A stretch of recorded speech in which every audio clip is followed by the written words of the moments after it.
Perkenalkan, nama saya Tuan Rizky Smolo, NIM 20110081. Jadi sini saya akan mempresentasikan tugas tata kelola teknologi informasi. Jadi di sini disuruh untuk review jurnal. Jadi ada 2 jurnal yang saya akan jelaskan. Kita langsung saja ke bagian pembahasannya. Yang pertama ada analisis tingkat kematangan sistem pemerintah berbasis elektronik SPBE pada pemerintah Provinsi Sulawesi Selatan. Penerapan teknologi informasi saat ini sangat berpengaruh bagi kehidupan masyarakat dengan tujuan mencapai birokrasi berkelas dunia, di mana tata kelola pemerintahan semakin efektif, efisien, transparan, dan akuntabel, serta kualitas pelayanan publik semakin mudah, cepat, dan terjangkau. Salah satu dengan penerapan sistem pemerintahan berbasis elektronik atau SPBE, pemerintah Provinsi Sulawesi Selatan. Penerapan pengembangan e-government dengan pelaksanaan SPBE pada proses kerjanya. Penerapan ini sangat berpengaruh pada pemerintah provinsi menjadi tolak ukur perangkat daerah dan juga terjadinya proses COVID-19 yang mengharuskan PNS bekerja di rumah atau work from home. Jadi tujuan dari penelitian ini untuk mengidentifikasi tingkat kematangan teknologi informasi di Provinsi Sulawesi Selatan.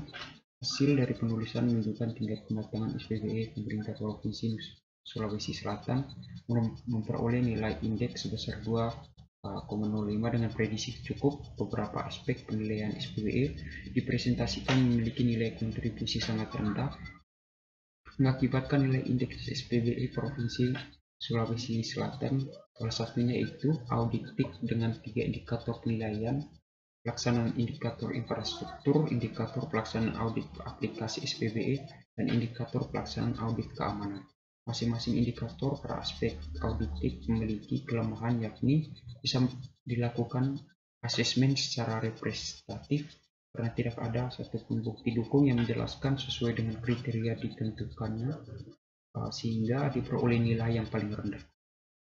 Selanjutnya untuk metode penelitiannya, penelitian ini merupakan studi observasi yang memadukan antara data lapangan dengan data pustaka dan dilengkapi dengan studi wawancara untuk memperoleh hasil maksimal sesuai dengan tujuan penelitiannya untuk mengidentifikasi tingkat pemanfaatan teknologi informasi di tengah pandemi COVID-19 dalam pemberdayaan masyarakat di Provinsi Sulawesi Selatan.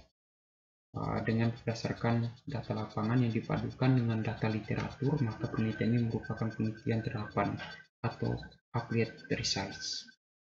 Selanjutnya untuk hasil dan pembahasannya, yang pertama ada identifikasi aspek dan indikator SPBE, evaluasi SPBE. Pengukuran tingkat kematangan dilakukan secara sistematis dengan diawali penilaian level tiap indikator. Selanjutnya menghitung nilai indeks tingkat kematangan yang terdiri dari nilai indeks aspek, nilai indeks domain, dan nilai indeks SPBE dari nilai-nilai tersebut. Kemudian dihitung secara gabungan dari level tingkat kematangan indikator, akumulasi perhitungan data yang telah dilakukan menghasilkan nilai indeks, dan prediksi penilaian SPBE yang menentukan kondisi yang dari penerapan SPBE pada suatu pemerintah daerah, instansi atau pusat. Adapun hasil indeks SPBE pemerintah Provinsi Sulawesi Selatan tahun 2021. Selanjutnya indikator pelaksanaan audit infrastruktur SPBE. Lingkup audit infrastruktur SPBE meliputi domain tata kelola, manajemen perencanaan pengembangan, pengoperasian dan pemantuan TIK, fungsionalitas dan kinerja perencanaan pengembangan, pengoperasian dan pemeliharaan, serta aspek lainnya yaitu kepatuhan dan sertifikasi. Selanjutnya indikator pelaksanaan audit aplikasi 30 SPBE. Audit aplikasi SPBE adalah proses yang sistematis untuk memperoleh dan mengevaluasi secara objektif terhadap aset aplikasi SPBE dengan tujuan untuk menetapkan tingkat kesesuaian antara aplikasi SPBE dengan kriteria atau standar yang ditetapkan. Audit SPBE terdiri atas audit aplikasi umum dan audit aplikasi khusus. Selanjutnya ada indikator pelaksanaan audit keamanan SPBE. Pemerintah Provinsi Sulawesi Selatan telah melakukan analisis atau survei keamanan SPBE dengan parameter diantaranya kerahasiaan data dan informasi dengan kondisi belum ada SOP yang mengatur keamanan informasi. kemudian parameter, keuntungan dan informasi. Dengan temuan terdapat perangkat daerah yang pernah mengalami serangan virus dan hacking sehingga terjadi pembobolan, kerusakan data dan kebocoran informasi. Yang kelima ada rekomendasi, saran perbaikan diberikan agar pelaksanaan SPB sejalan dengan yang diharapkan pemerintah Provinsi Sulawesi Selatan. Terdapat beberapa saran dan perbaikan yang dapat diberikan untuk ketiga indikator: pelaksanaan audit infrastruktur, audit aplikasi, audit keamanan SPBE, karena indikator tersebut memiliki keterkaitan satu dengan yang lain sehingga berdampak pada kontribusi penerapan SPBE. Jadi kesimpulannya, berdasarkan hasil evaluasi tingkat kematangan SPBE melalui pedoman pemantauan evaluasi Permen Pan RB nomor 59 per tahun 2020, pemerintah Provinsi Sulawesi Selatan memperoleh nilai indeks sebesar 2,05 yang prediksi cukup. Beberapa aspek penilaian SPBE dipresentasikan memiliki nilai kontribusi sangat rendah yang mengakibatkan kurangnya nilai indeks SPBE pemerintah Provinsi Sulawesi Selatan. Salah satunya yakni aspek auditik dengan 3 indikator penilaian: indikator pelaksanaan audit infrastruktur SPBE, indikator pelaksanaan audit pelaksanaan SPBE, dan indikator pelaksanaan audit keamanan.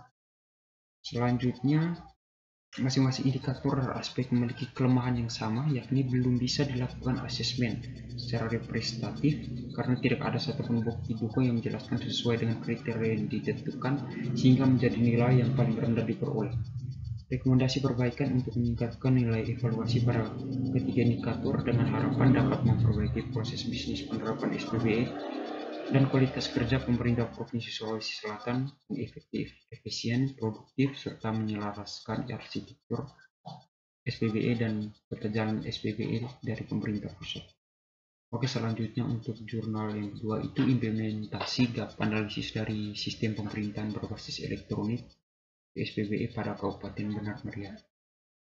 Dalam membangun kesamaan penerapan SPBE yang berkekuatan hukum di antara SKPK Kabupaten Benar Meriah, maka diperlukan adanya penyusunan rencana induk atau master plan SPBE pemerintah daerah yang digunakan sebagai pedoman bagi seluruh SKPK.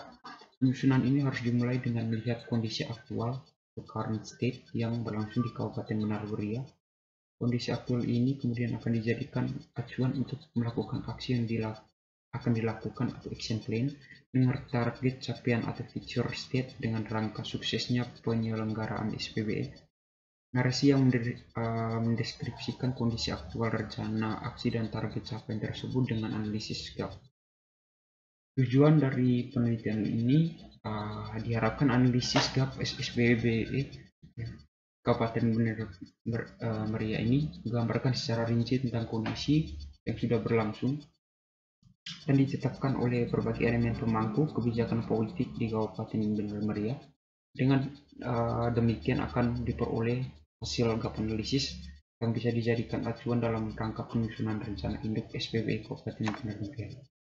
Jadi selanjutnya untuk metode yang digunakan, metode penelitian yaitu metode kualitatif atau Research and Development (R&D).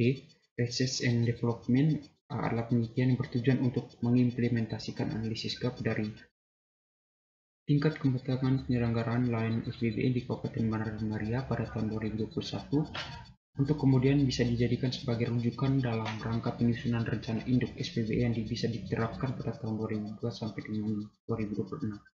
Teknik perolehan data dalam penelitian ini adalah merupakan data sekunder. Data sekunder yang diperoleh adalah berupa penelitian hasil penilaian tingkat kematangan sistem penyelenggaraan berbasis elektronik Kabupaten Benar Meriah menggunakan Government Maturity Model atau EMM yang mengacu pada 4 domain, 9 aspek, dan 47 indikator. Jadi tingkat kematangan kebijakan SPBE di Kabupaten Meriah memiliki bobot 1,7. Selanjutnya untuk hasil dan pembahasannya, area yang dianalisis kebijakan SPBE itu dilakukan identifikasi terhadap tingkat kematangan kapabilitas proses dan fungsi teknis domain kebijakan SPBE Kabupaten Benar Meriah. Identifikasi ini tidak mempertimbangkan tingkat kematangan yang dipengaruhi oleh hal lain. Yang pertama ada target capaian kemudian ada kondisi saat ini dan rencana aksi. Untuk capaian optimum pada tingkat kematangan kebijakan kapabilitas proses SPBE Kabupaten Muara Meriah. Yang pertama itu tingkat kematangan kebijakan kapabilitas proses SPBE 1,7 rintisan. Untuk proses yang digunakan untuk mengukur tingkat kematangan kebijakan kapabilitas proses SPBE, itu proses pembuatan pelaksanaan kebijakan berorientasi pada kualitas secara berkesinambungan. Yang kedua, kebijakan internal telah mengatur mekanisme evaluasi berkelanjutan dan manajemen perubahan. Kemudian untuk capaian optimalisasi pada tingkat kebijakan fungsi teknis SPBE Kabupaten Muara Meriah, kondisinya itu tingkat kematangan kebijakan fungsi teknis SPBE itu 1,7 informasi. Dari kebijakan internal dan mekanisme yang berkelanjutan. Selanjutnya, target capaian yang optimum pada tingkat kematangan manajemen kapabilitas proses SPBE Kabupaten Muara Meriah. Kondisinya itu tingkat kematangan manajemen pada kapabilitas proses SPBE itu 1,18 rintisan. Kemudian rencana aksinya, patokan yang digunakan untuk mengukur kematangan manajemen kapabilitas proses SPBE itu proses manajemen SPBE berorientasi pada kualitas secara berkesinambungan, kemudian manajemen yang berkelanjutan, perubahan hasil tingkat kematangan. Untuk capai optimalisasi tingkat kematangan fungsi teknisnya, tingkat kematangan rata-rata tata kelola pada fungsi SPBE itu 1,18 informasi. Kemudian tingkat yang digunakan untuk mengukur kematangan fungsi teknis SPBE itu manajemen SPBE dapat beradaptasi terhadap perubahan kebutuhan di lingkungan internal dan eksternal. Oke, yang terakhir kesimpulannya, berdasarkan uraian pada bagian sebelumnya disampaikan bahwa implementasi analisis gap penyelenggara SPBE Kabupaten Muara Meriah tahun 2021 diperoleh berdasarkan analisa terhadap tingkat kematangan SPBE Kabupaten Muara Meriah yang terdiri dari 4 domain, yaitu kebijakan, tata kelola, manajemen, dan layanan. Analisis gap yang dihasilkan berdasarkan pada identifikasi kematangan kapabilitas proses dan fungsi teknis SPBE dengan tidak mempertimbangkan tingkat kematangan yang disebabkan oleh hal lain. Oke, baik, itu saja presentasi saya mengenai tugas tata kelola teknologi informasi. Karena saya tidak mendapat bagian kelompok, jadi saya mengerjakan sendiri. Mohon maaf bila penjelasan saya ini kurang jelas dan juga dalam pengertian dalam tugas tata kelola teknologi informasi. Oke, itu saja presentasi dari saya. Sekian dan terima kasih.